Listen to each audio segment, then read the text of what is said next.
Hi, welcome back on Do It Yourself channel. Today I'm going to show you how to block the number from your list in your phone in Xiaomi Mi 9.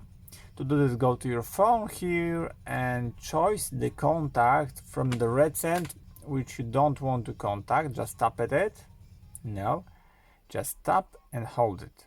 No.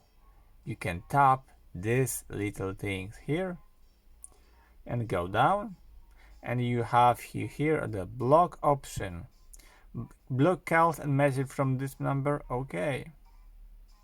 You don't ever have been contact from this message from this number, and if you want to unblock this number, just do the same things. Go here and unblock this number. Okay.